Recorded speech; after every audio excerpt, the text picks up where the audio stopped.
Hey, we're live for the last time. Welcome to the few of you who decided to tune in for some reason today. Special guest starring my wife and kid in the background watching Blue's Clues. So let's crack into a cold one to signify the end of the semester and read some crappy emails, I guess, since that was what the vote was for what we should do today. Not that most of the people who voted are here, I'm guessing. If you are here, I don't know why you're here. But anyway, those of you watching later at least, just for the lulz, can share my funny emails. This first one comes from somebody whose full-time job is it to help us do assessment and things like that. You know, various course-related bureaucracy and compliance stuff. This is really a great one because it starts off with just some platitude. The end of the semester is upon us, and I am so amazed at what JCU's faculty have accomplished in this amazingly challenging time. Thanks. Cheers to me. I know you'll be gearing up for the spring soon, if you haven't already started, and want to share some information with you that I hope will help. I apologize in advance, but this is probably a bit of a long message. I've added subheadings and used bold text for keywords to try to help you find what you're looking for. So if you have to send an email where you said, I've had to add subheadings and use bold text to help you out, you're probably not doing great. Yes, this is a wholesome Blue Moon soda, for those of you who asked. Rotations, rosters, student statuses, changes to student statuses, and getting help. I don't know, which one of those sections do you think is relevant to me? I've also got some bolded words here. I've got classroom capacities. I see commuters and open communication. Those are the bolded words I should look for. So let's see, what's important to me? What am I looking for in this email? I wasn't even expecting this, so I don't know what the term looking for means here. But alright, let's say I'm looking for getting help. Remember that ITS and our instructional design partners at Centrity are here to help us prepare for the semester. Contact Centrity to set up an appointment to help you with HyFlex and online courses. That's it, guys. Centrity is going to design my courses for next semester. Thank you, Centrity. Oh, and fun fact from John Carroll in the PS here, 66% of students intend to be all in person. 33% of sections are online, 31% of instructors are teaching exclusively online next semester. That includes me. I also love that in John Carroll internally we have this policy among about maybe a quarter to a half of the faculty where they have the pronouns thing in their signature. I've never understood why they put he, his, him, or she, her, hers. Isn't it sufficient to just put one of those? It's just a grammatical stickle for me since this is a technical writing class. Does anybody go by he but then swaps the other two? I feel like it's one or the other. You know, if you picked he or she, the other two are set by default. One of these days I'm going to hit my signature and just set all three to different things to see what people end up calling me. It's just to maximize confusion. It's not funny. Okay, next one. Feel free to leave your comments in either chat. Next one. This one is relevant to us as computer scientists. This is when the Campus Clear app was down near the start of the semester. You all use Campus Clear, right? Let me do a poll. Make sure everybody uses Campus Clear. If not, I'm reporting you. I'm just kidding. I'm not reporting you. We've received reports this morning of the hashtag Campus Clear iOS and Android applications not functioning correctly, either the application not loading or prompting to re-verify your email address. If the application is not loading for you, please wait and try again. The vendor is aware of the The vendor is aware of the issue and is working on a resolution. Mad helpful.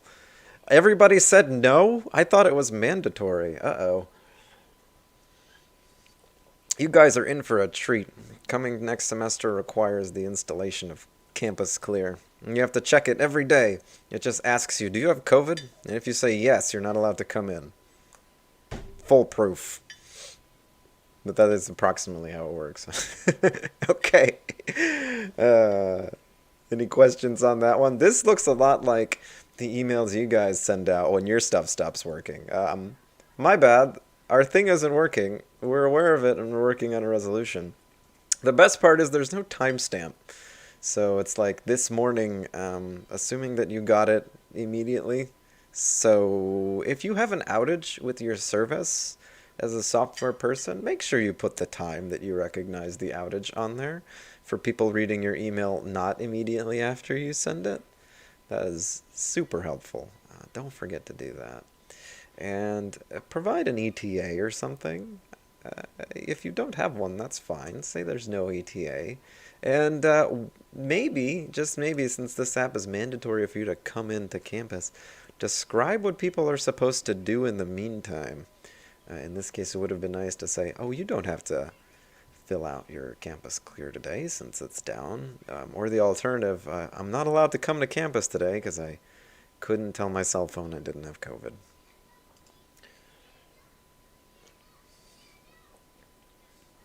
This one comes from my junk email folder. This one is great because at the bottom it says that I've received this message because I signed up to get emails from them. No, I didn't. I never signed up to get emails from you guys. Why would I do that? Alright, so because affordable access is all too important, you now have 3 options to help your students save money. I thought this was a great pitch. I think the subject of the email is something like, help your students save money. And then they proceed to list 3 packages that cost a bunch of money. So the Teenage Unlimited textbooks is $70 for 4 months. Unlimited is $120 for 4 months. And unlimited for institutions is quote unquote flexible. Ooh, flexible. Yeah, I don't know how spending $120 a semester is helping you guys to save money, but I guess it's cheaper than the alternatives. Has anybody paid more than $120 for an online access code for their homework? Let's see. I'm going to ask. Is $120 a reasonable price for online homework and textbook things? I don't know why I'm asking if it's a reasonable price. I think the answer is going to be no from everybody. Maybe I meant, is it a typical price? I'll do that one next.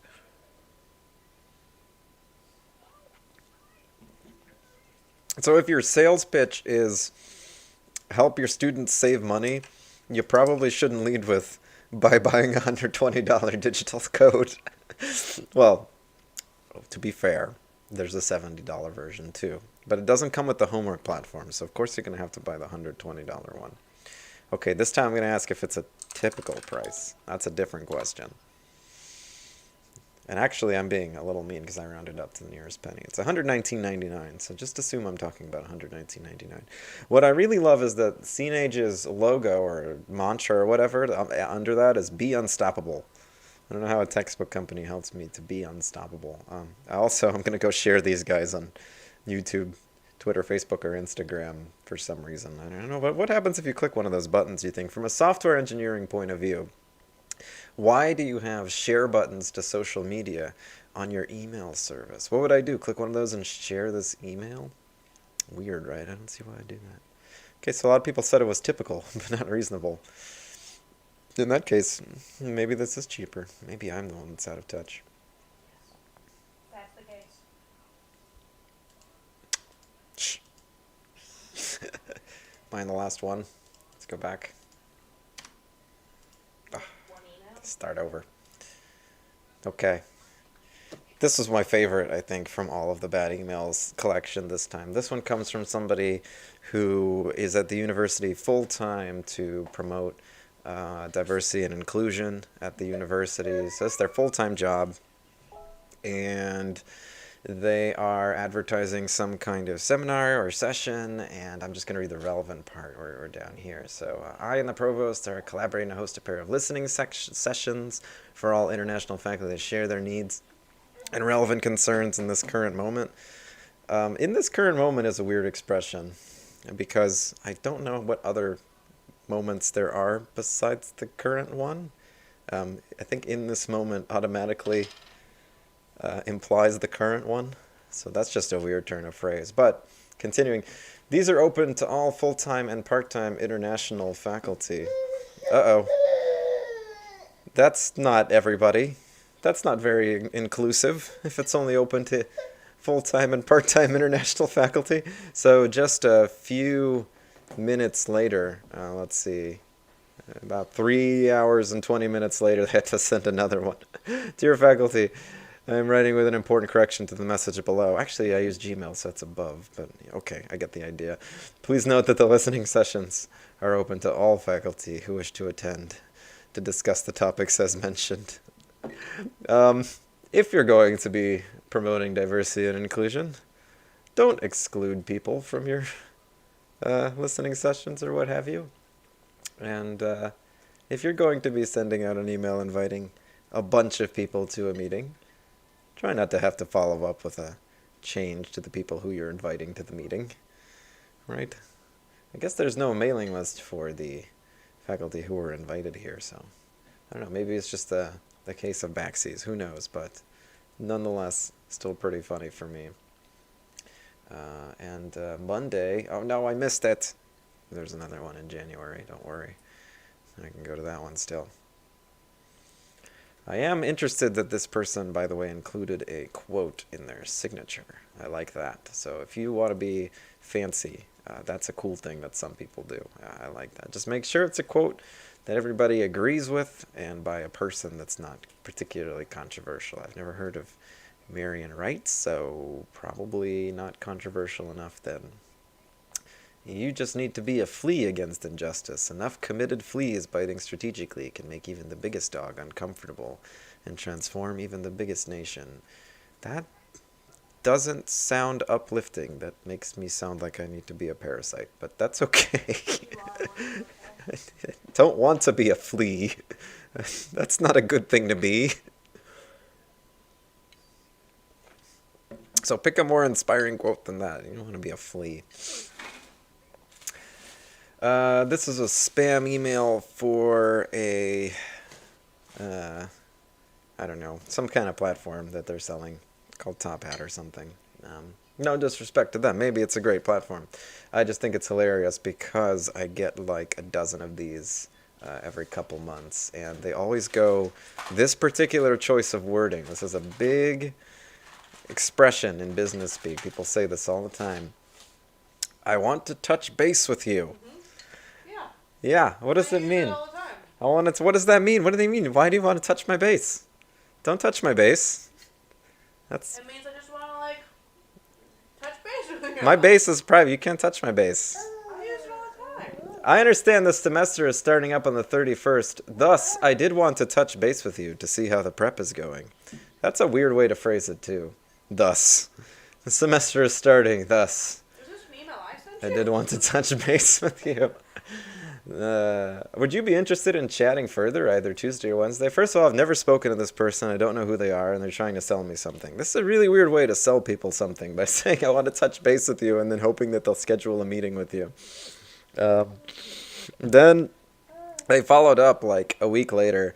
As JCU has delayed in-person learning until September 21st, I thought I'd reach out and share this article that may be beneficial to you and your teaching strategy. Spoiler alert, it's on their website. Haha. I was looking to see if you were interested in chatting about your course delivery plans for the upcoming academic year and show you how other faculty members on the campus are using Top Hat to securely test and engage their students and cut down on admin time. Professors at JCU also love our online interactive textbooks. Do you have 20 minutes tomorrow to discuss further? Good salesmanship, I have to say. As far as salesmanship goes, obviously it didn't work on me, but it probably works on a lot of people. Try to make it seem like your organization already uses this when in all likelihood nobody does. Or maybe they do, maybe they don't. I don't know. They certainly didn't give any examples. Try to share an article on your own website as promotion to get them on your website at least. Kind of clickbait me into there. That was pretty clever. So if you're looking at how to sell things, this person is doing it right. This person has excellent business speakiness as an educational technology consultant, whatever that is, I think they do their job very well. Another one, just to demonstrate that it's not just a one-off. Hey, Professor Guerreri, my name is whatever. I'm a Cleveland native and edtech startup founder. I built this tool, blah, blah, blah. And then they followed up, let's see, they followed up like 2 months after that to try to get me again to the same email.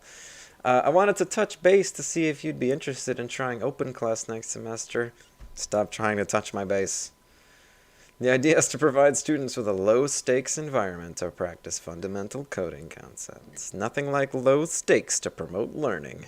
The lower the stakes, the lower the stakes. Okay, and then there's a contest. If your nominee is selected, they will receive a $100 gift card and social media spotlight on their stories. So guys, if you could go to Open Class and nominate me for Great Teacher, I'm going to get a $100 gift card. As well as social media spotlight. No, I'm allowed to solicit. No, because they're lying, so. No, it's not lying. But you're a terrible teacher. I'm excellent. They can link to my YouTubes. So nominate standout individuals for a chance to be one of the 10 winners selected. You can nominate as many people as you like, or just me repeatedly. I will share my gift card with you. I promise. I'll give you 10%. Oh, good fun. I like that they attached a testimonial from some guy on here. That was really helpful. I don't know why I would care about some testimonial from someone at the University of Arizona, but I guess it was a cool idea. In terms of salesmanship, I give the last person more credit for trying to push me into a meeting, because that's something more people are probably likely to fall for. This, I don't know, it's cool that they linked an example assignment, but I don't know. I don't think I'd click that. Just seems kind of like, I don't know, might get malware or something. Okay. This is the email that directs us to meet today, so I thought I would include it just to be a little bit meta. This comes from the provost's office. Colleagues, attached are the documents: final examination regulations for faculty and final exam regulations for students.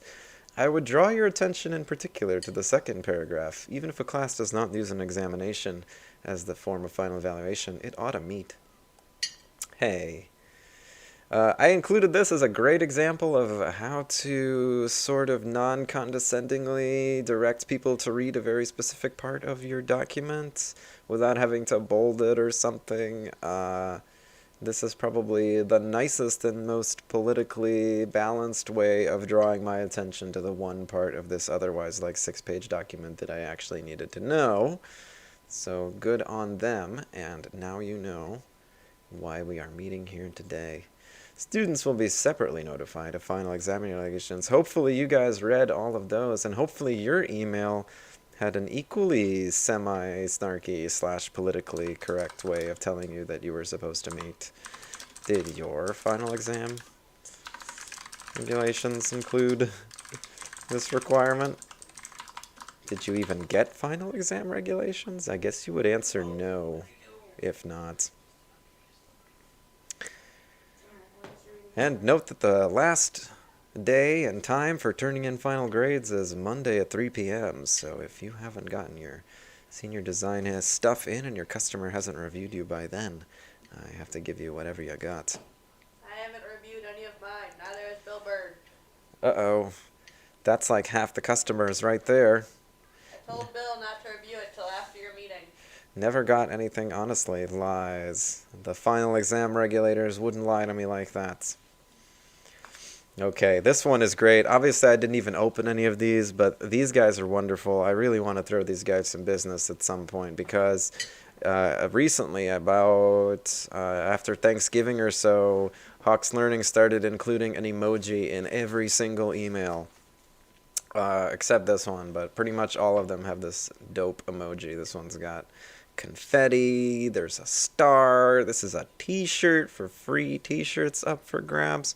Awesome. Nothing makes me want to buy something like seeing emojis on it. Really well done, Hawks Learning. Nobody got the final exam regulations. Well, fine. I guess they're only for me then. But at least now you know I'm not lying. Probably. All right. What's the problem with this one? Anybody see it? Anybody see the problem here? There's a couple, but the most obvious is pretty obvious. The random boxes. The random boxes are the censor. I don't want everybody to have the Zoom link in these people's names. This is a kind of a mean thing to do. I kind of feel bad about calling out people's emails. I'm only confident in doing it to spammers and anonymous people. Okay. I even wanted to get some of not my emails, but then it was too much effort to go figure out where John Podesta's emails are.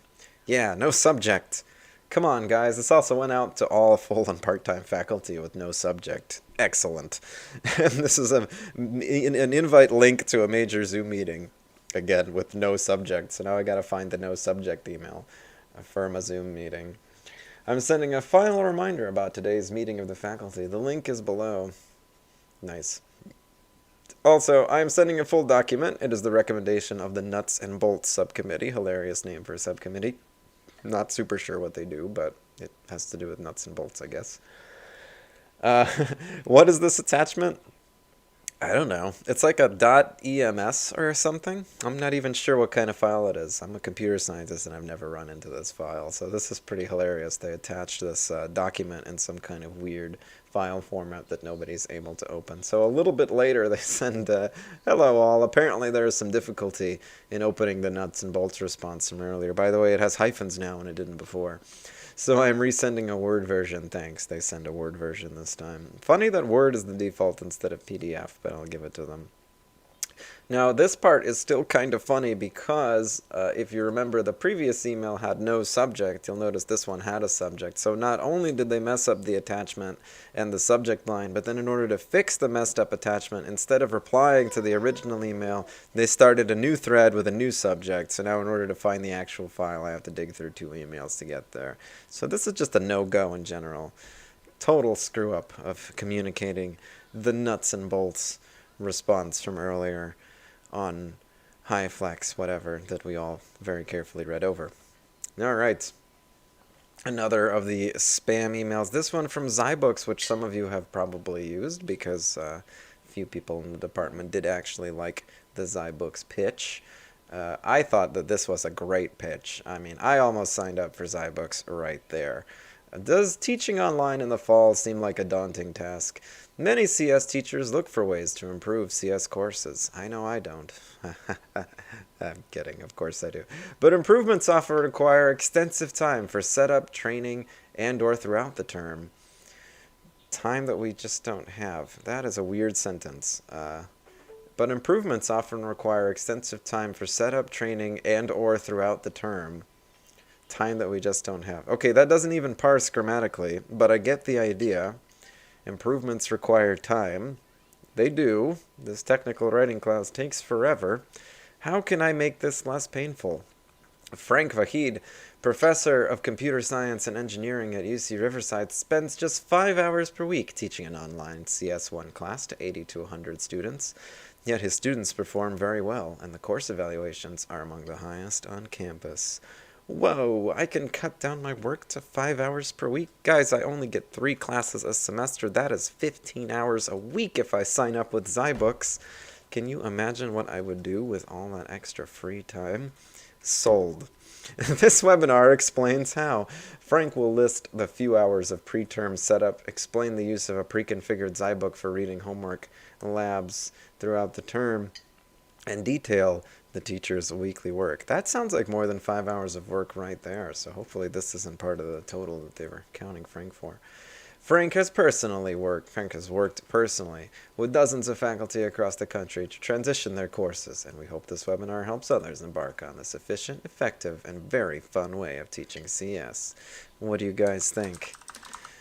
Zybooks sounds dope.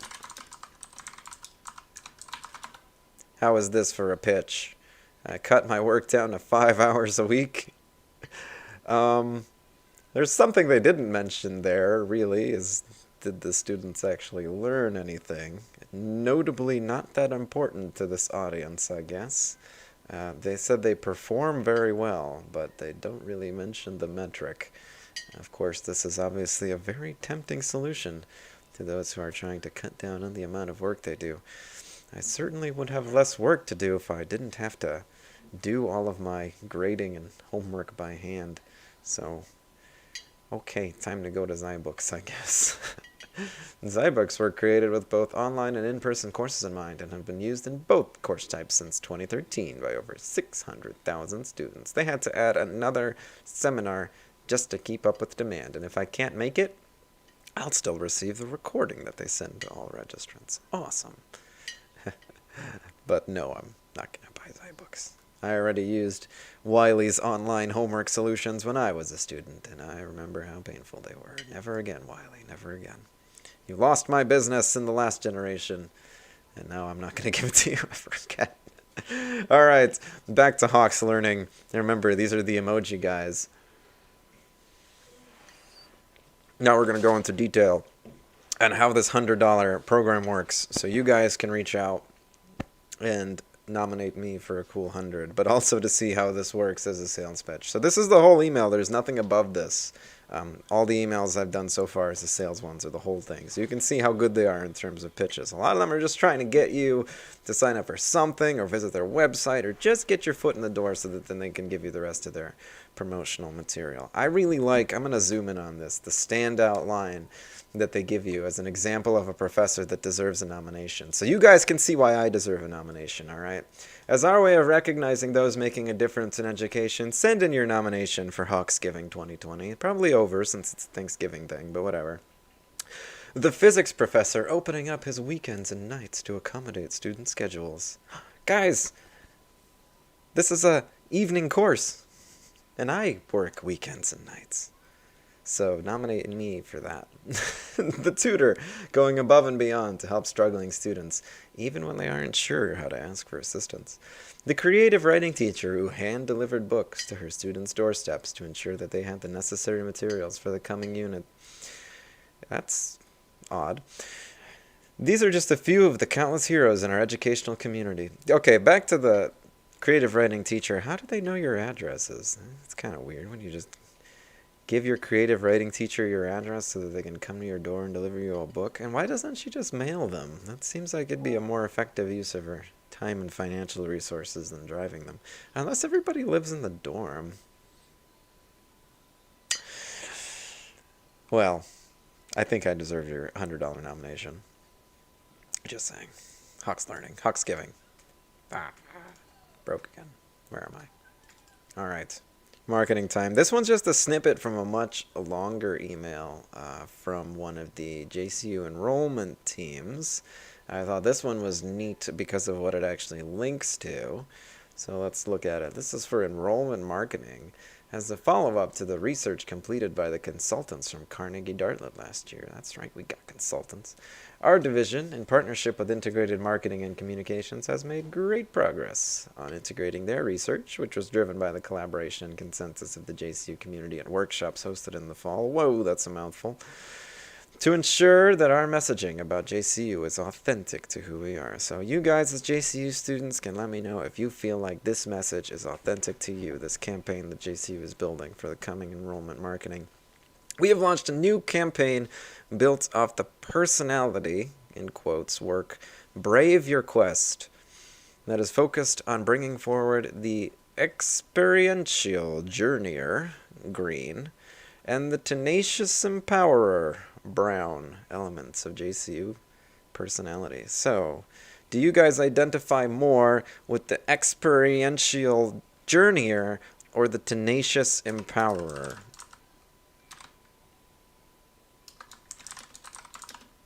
I am going to have to take a while to make this question because this is hard to spell. Journeyer. I don't even think they spelled journeyer correct. Is that how you spell journeyer?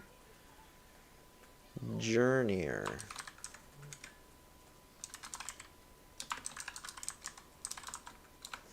That doesn't seem right to me.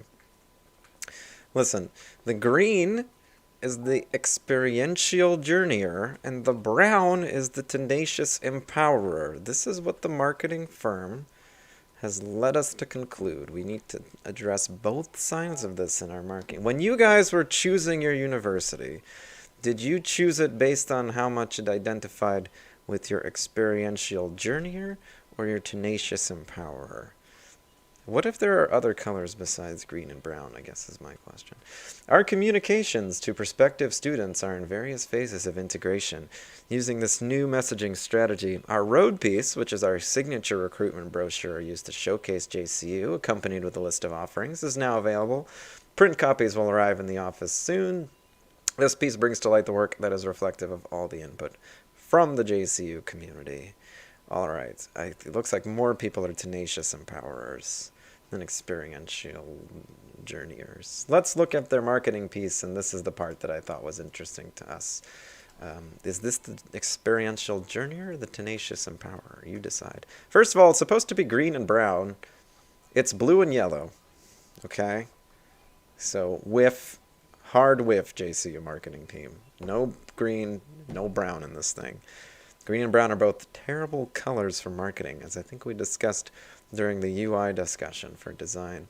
Green, people can't identify, all the shades look the same, and brown, people just don't like. It's largely considered the ugliest color. So you don't want to put either of those in marketing pieces.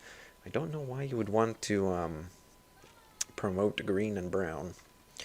Alright, so I wanted to show this because if you check out the stuff on the very front page at John Carroll, we punch above our weight. We got one of your peers, Ryan Fitch, from the class of 2019, Computer Science, Statistics, and Healthcare Informatics. Boom, I ended up being offered a full-time job from my JCU internship at a digital innovation consulting firm in Chicago. So there you go. If you were offered a full-time job coming out of your internship, you too can be featured in JCU's marketing materials. Please reach out to somebody so that happens. But awesome. We got featured on the front page. Good for us. I also thought this part down here was hilarious. It's part 7, Here, There, Everywhere. It reads, the Cleveland area, called America's Hottest City by Forbes magazine. It's just the beginning of your journey. That's right, the Cleveland area, America's hottest city.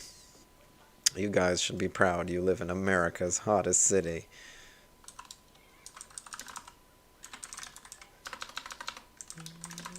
New poll going up.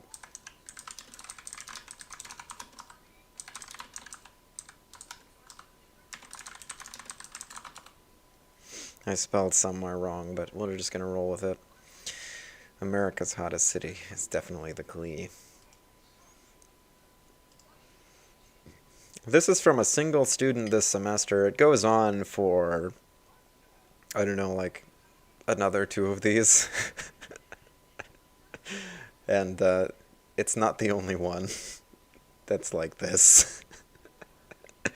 So please, guys, when you send emails, put a subject. It's not a text message. It has a subject line. Whoa, somebody cheated and wrote a different emoji into the poll. I see somebody voted wrong. They voted no for Cleveland not being the hottest city. Definitely the hottest city in America, according to Forbes. Yeah, put a subject line, please. This one was great. It comes from the John Carroll Student Government Group, I think. This is for the Campus Voting Initiative. Oh, from the Center for Service and Social Action, it says right there. Now, I thought this one was great, not because of its content, but because if you go to one of those links, explore these nonpartisan voter guides to help you understand the candidates. If you click them, at least on my network, they get blocked by the firewall and the ad blocker. Not a great sign for them to be linking to, at best, spam, at worst, malware. Good job, fellas, linking people to junk. At least write your own guide, and let this be a lesson to you. Oh, be unstoppable. I guess that's John Carroll's banner. And let this be a lesson to you. If you are going to incorporate links into your organization's emails or into your software, make sure you know where all of them point and that none of them point somewhere spooky. And ideally, that none of them point somewhere outside of your control, because if they point to somewhere else, there's no telling what that page will have in the future. Make sure that especially your marketing emails go only to internal stuff. Going back to that original marketing message that I got where they linked me to an article on their own page, that's the way to do it. This, although it's not technically marketing, not a good idea. Alright, this one was funny because it uses a word as an acronym, but it doesn't use the word itself, and it just kind of pretends that the word doesn't exist, I guess. So Tao, obviously a religious concept in Eastern religions. So I thought, okay, this email is about promoting Tao. I'm going to find my center or something. We're going to have some Eastern philosophy seminar or something. No, Tao is an acronym for Therapy Assistance Online. Don't confuse people by using common words as acronyms. Okay, they did make it all uppercase, so I guess I kind of give them a soft pass in that case, because maybe I'm the one that didn't understand it here. But, yeah, Tao is a word. If you're going to say promoting Tao, which has its own meaning, don't make it an acronym too.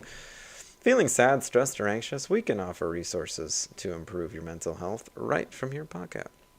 I am going to improve my mental health from my pocket. The Counseling Center introduces a new resource available to all students and employees called TAO, Therapy Assistance Online, available on your internet browser in the Apple or Android app stores. Okay. TAO equips users with knowledge, skills, and resources that are interactive, evidence-based, and free for the JCU community. I can't tell if this is marketing or not. It kind of is, but it's coming internally. So go figure. If you want to find your Tao or promote your Tao, download Tao. Tao. I think that's all I've got. Let me see. Is there anything else in my little folder here? Nope, that's all I have. So, anything else anybody wants to discuss? Let's do a little Q&A here at the end. The grab bag. Anybody have any questions for the end of technical writing?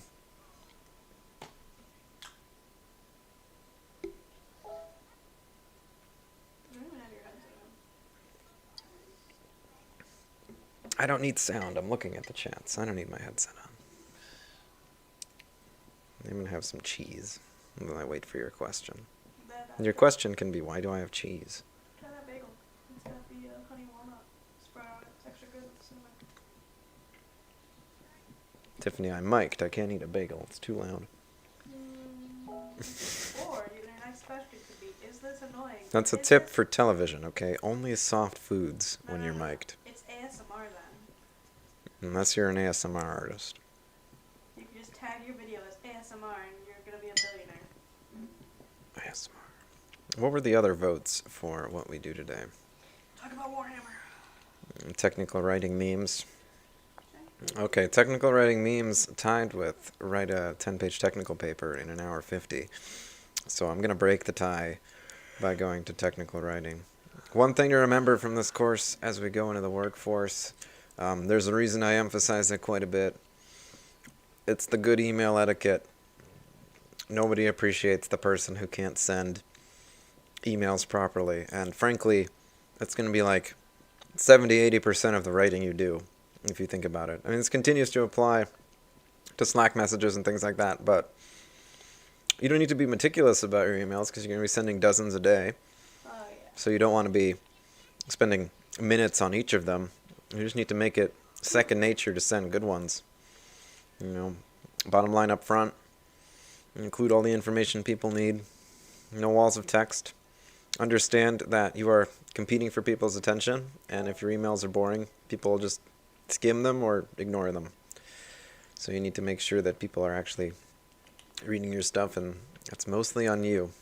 I know a lot of people get mad when other people don't read their content, and it's because their content's terrible, and they just expect other people to sort of work around the fact that they're not good writers, or I guess be better readers. It's not really going to work for you long term. Does it impact your professional success much? Yeah, probably. I mean, it's definitely going to be the difference between getting or not getting a promotion in some instances, because how well you advance in an organization depends a lot on whether or not your group, your supervisors, all that stuff like you. So make sure that your emails are good, and then people will like you more, and you're more likely to qualify for a promotion. The other thing, besides the being a good emailer, which is probably applicable to almost any white-collar profession, is to document your code as you go, instead of trying to cram it all in at the end, like many of you do for a homework assignment, and most of you did for your senior design projects too. Time and time again, I've seen you guys run into the perils of not having documented it when you wrote it, coming back to it a week, 2 weeks, a month later, repeatedly over the course of the senior design thing. You come back to it, and you don't understand it anymore. It's been too far gone from your memory, and there's no reference to look for. And you just have to relearn it all over again. Documents are mostly for your future self, and also obviously for your team. So again, going back to being a likable person, having good documentation is important for that. Not being a code diva helps a lot with that too. So not writing code that requires documentation, trying to be simple, straightforward. Don't be a ninja. What's a ninja programmer? A ninja programmer is one that sets out on the path to making sure that nobody can catch him. He is ephemeral, like a vapor, beyond understanding, eludes comprehension. Ninja programmers name things with a single letter. Ninja programmers will never write 3 lines when 1 line can do the trick. The more the merrier. If you can make an expression with not 1 but 2 or even 3 ternary operators, that just means you're smarter than everybody else. And it's their job to figure out what you wrote because they're stupid. Don't be like that. Just try to be as understandable and cooperative as possible. Teamwork gets you further than being highly skilled in this profession. Very few developers work on their own. And most of you aren't applying to big, super high-end tech companies like Google and Amazon. The ones of you who are, this is still true, maybe a little bit less true because they do tend to hire divas more. But the rest of you, being the best programmer at a mid-level company is not like an astounding prize to earn. So, a little humility in that regard is very useful. Well, let me ask you, what do you guys think? What is the most useful thing that you learned in this course? What's the piece of information you think is most relevant to your career as a computer scientist?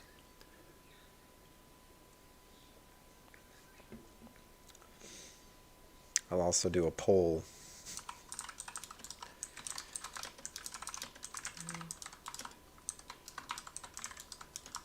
For something else.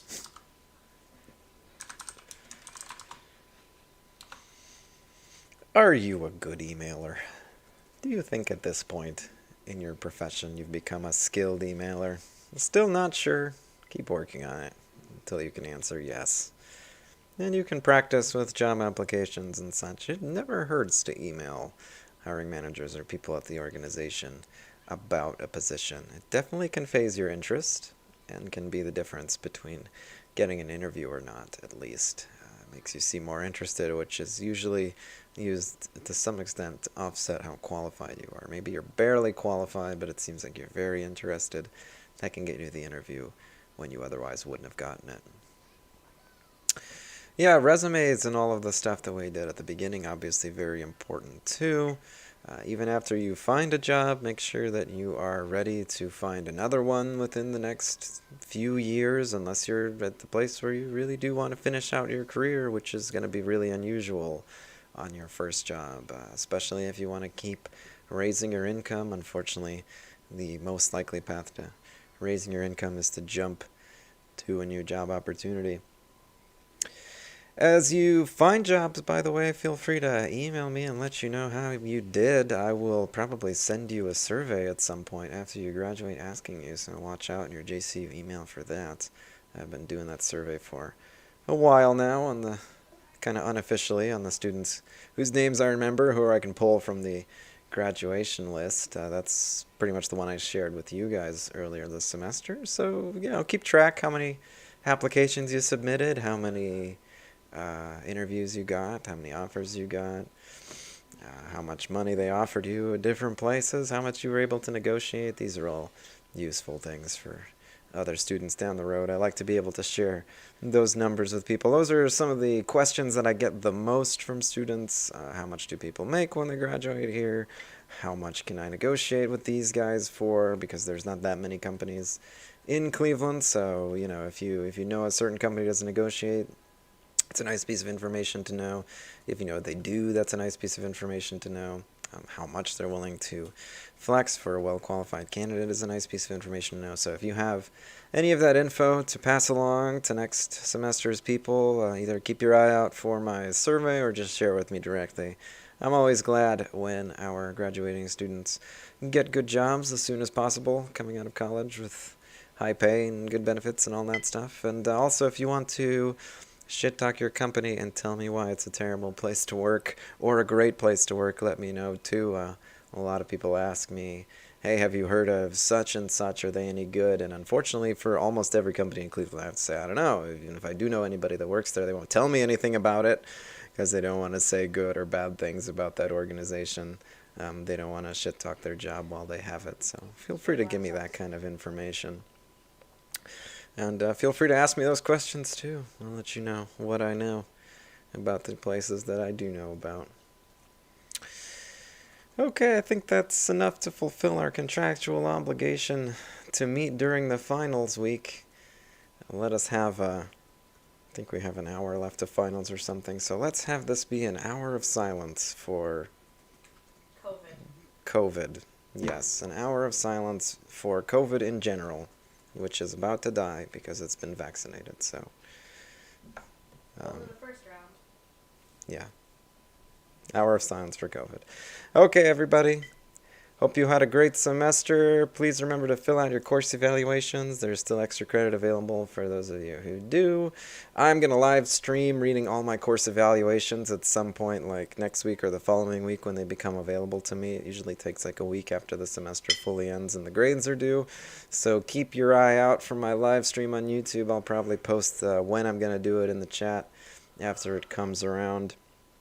So obviously all of your comments on the evaluations are anonymous, so I'm obviously not going to know who's who, but I find those fun to read, so I'm going to share that with you guys this time, so you can see how I react to all the horrible stuff you say about me. Okay, everybody, have a great break.